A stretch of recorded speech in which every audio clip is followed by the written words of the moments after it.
Martin Thornton and his younger brother Gerald live with their mother next door to the house of Alexander Reed on a large council estate. For some time there's been a history of petty squabbles between the two families, culminating on the night of Friday, December the 15th, in an argument, following which Reed was found seriously injured with shotgun wounds. The Thornton brothers stand charged with his attempted murder and causing grievous bodily harm. Medical evidence has been brought to show that it is unlikely that Reed, semi-paralysed as a result of his injuries, will ever recover his power of speech. Reed's employee and lodger, William Johnson, is now being examined by Miss Tate, prosecuting counsel. What is the nature of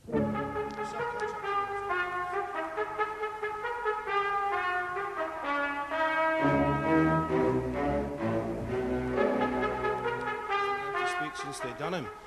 Reed's brother's been looking after the work for him. But you're still driving one of the lorries? Aye. Now, are there, or were there, any other employees? No. No one to keep the books and look after the accounts? No, he did all that himself. He had a very good head for figures. Now, will you tell us what happened on the night of the assault? That is, the night of December the 15th. Well, we was going out for a few jars, like. Jars? Have a few drinks. Where did you go? Jimmy Forshaw's. Jimmy Forshaw's? Aye, the Grapes. Jimmy Forshaw's. Well, that's whose pub it is. At least it used to be. He's dead now. It's his daughter Mary has it, but everybody calls it Jimmy Forshaw's. Mr. Jackson, I realise that you are doing your best to give us a full account of the events of the night of December the 15th.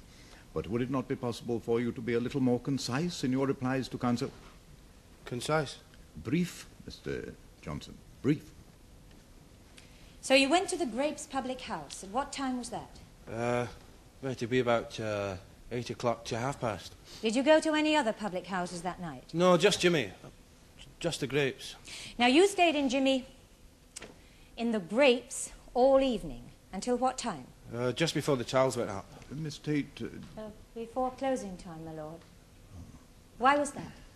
Well, we had a barney with that lot. The defendants, Gerald and Martin Thornton. Aye. Now, can we come to that in a moment? You say that you went to the Grapes with Reed. Now, was anyone else with you? No, not then. Did you arrange to meet anyone? Not really. But someone was with you in the public house? Oh, we met Madge there, Madge Gorman, but it wasn't exactly arranged. What exactly was it, then? Well, it's more sort of expected than arranged. We usually had a drink together, and it was Friday night. As a matter of fact, Madge told us it was her birthday, but she could have been kidding us on. Were the Thorntons in the public house when you arrived? I don't know. I think you can do better than that, Mr. Johnson.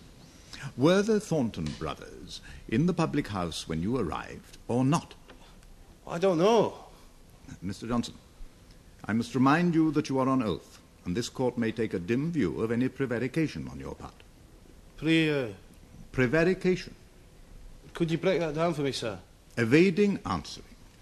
Hedging. Dodging the question. My lord.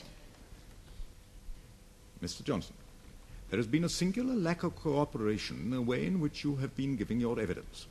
And I must warn you that unless you answer the questions frankly, I shall have to consider whether I should use my powers to deal with you for contempt. Now, do you understand that? Sir. Very well. Were the Thorntons in the public house known as the Grapes when you arrived, or not?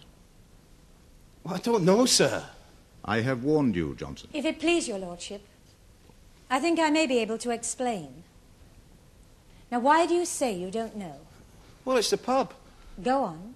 Well, it's one of them old-fashioned beer houses, like, you know, all that sort of carved plasterwork on solid wood, mahogany, not the sort of stuff you get nowadays. Well, you can't really tell who's in there and who isn't. Why is that?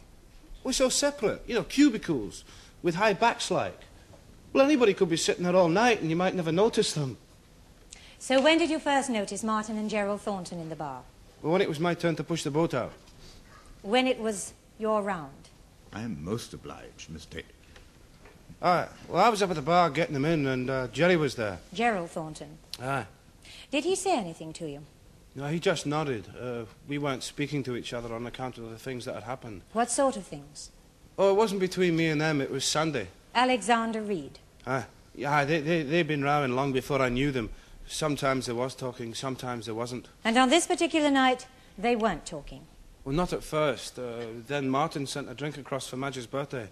He knew Mrs. Gorman? Yes. Did he send a drink Just for Mrs. Gorman? No, he sent a whole round, and then they came over and sat with us. Who did? Well, Martin and Jerry and their old lady. Their mother, Mrs. Thornton. Yes. I see. So you were all sitting happily in the same cubicle drinking together. And then what happened? Well, they started a row over something. Who did? Well, Sandy Reed and Jerry and Martin. And what were they rowing about? I don't know, but Martin and Jerry got up and took their old lady back to the other cubicle. So you heard nothing of the argument? Only what they said when they left. And what was that? Well, Martin said, we'll finish you, Sandy Reed. Only it was a bit stronger than that. You need not be embarrassed about telling us precisely what he did say. Well, he said, we'll effing finish you. And that was all? You've absolutely no idea what it meant or what the argument was about? No, there was always bad blood between them. Did Alexander Reed tell you what the argument was about? No, he just said, let's get out of here. I can't stand the smell or something like that. Nothing else? Well, he said, bloody papists. So it was an argument about religion, then? No, well, I mean to say, it was just something to say. Martin would be just as likely to call Sandy a Protestant bastard. Well, you've got to say something, haven't you? Perhaps. Now, are you sure you heard nothing of this argument? No. Well, I was just working for Sandy. I didn't know anything about what was going on between them. I didn't want to know. I see. Now, what happened next? Did you leave the public house? Well, Sandy and Madge did. I went across to the gents. It was just about closing time anyway. And were the Thorntons still there? No, they must have been leaving because their table was empty. And I saw Jerry waiting outside the ladies. Must have been for his ma. Did he say anything? He said, you want to watch your step too, you effing grass. And have you any idea what that was all about? No. So then you returned to Cromwell Crescent. Now, did you for any reason try to enter the Thornton house or garden at number 7? No, ma'am. You didn't perhaps take a short cut across the garden? No, we went straight into Sandy's.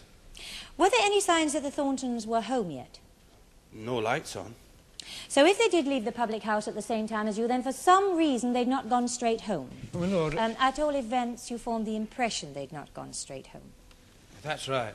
Now, what did you do when you got inside Reed's house? We just sat around talking, watching the telly. Did you carry on drinking? Oh, we had another drink poured out. How much drink had you had that evening? Not much. Were you in fact drunk when you left the public house, or perhaps later at Reed's house? No, not drunk. A little, perhaps, little merry? Oh, I don't think I'd call it merry. We weren't in that sort of mood. Right. Well, can you tell the jury what happened next? Well, after about half an hour, the bell rang and Sandy went to answer it. Did you know who was at the door? No, but we heard shouting. I went to the window. It was Martin Thornton. He was trying to get Sandy to come out the front, pulling at him. What did you do?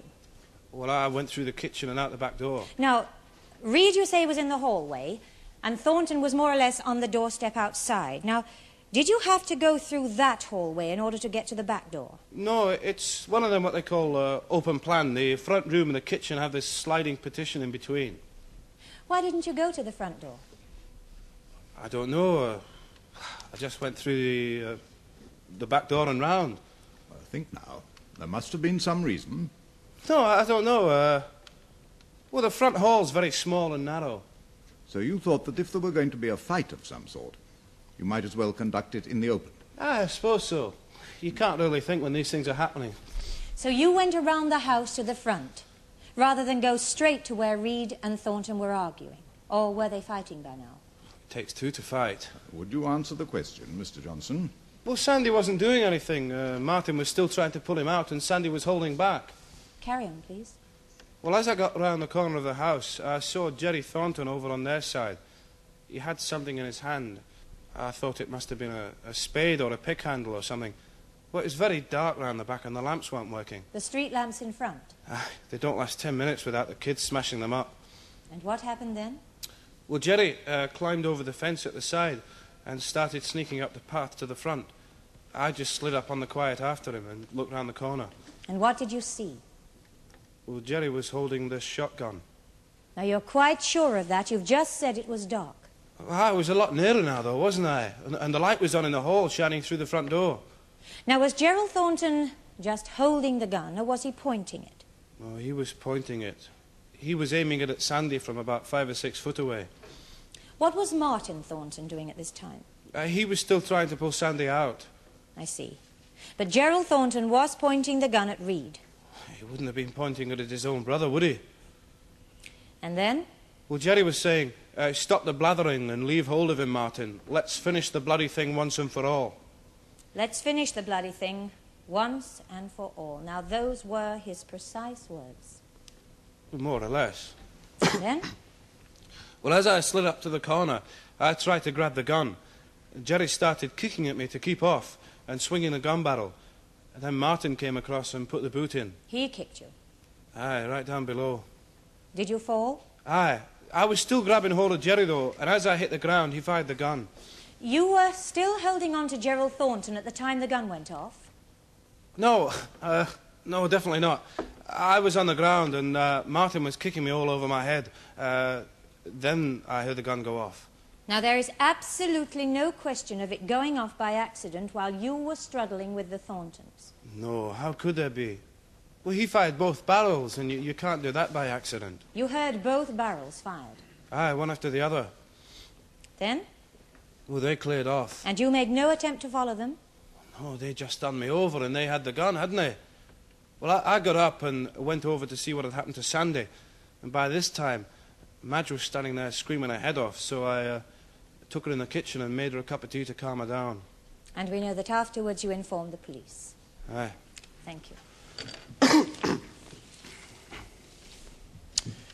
You left Reed lying there while you made a cup of tea for Mrs. Gorman. Well, I had a look at him. I reckoned he was dead. I don't know. It's all very confused now. Take your time. Well, I mean, see, he didn't seem to be breathing or moving or anything, and, well, there was blood all over him. Well, there didn't seem to be anything we could have done for him, and Madge was standing there screaming her head off. I tried to calm her down, and then I went for the police.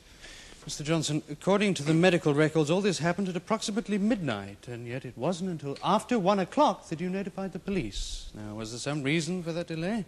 Well, it's always the same, isn't it? If you don't want to see a copy, you fall over them, and the minute you want one, they're all on the tea break. I walked all the way to the headquarters without seeing a single squad car. You didn't think of telephoning the emergency services, with Reed lying there shot and seriously injured?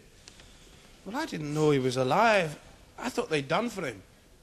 Any road, have you tried finding a phone that works round our way? By the time you found one, you might as well have sent a carrier pigeon. Now, why didn't you drive? Well, we hadn't been using the car. I was very confused. Anyway, the key was in Sandy's pocket. I didn't want to touch him. He was soaked in blood. Has it not since crossed your mind that had you shown a somewhat greater sense of urgency that night, Alexander Reed might not now be semi-paralyzed and without his power of speech? Of course I've thought of it. There's hardly been a minute I haven't thought of it. Bastards.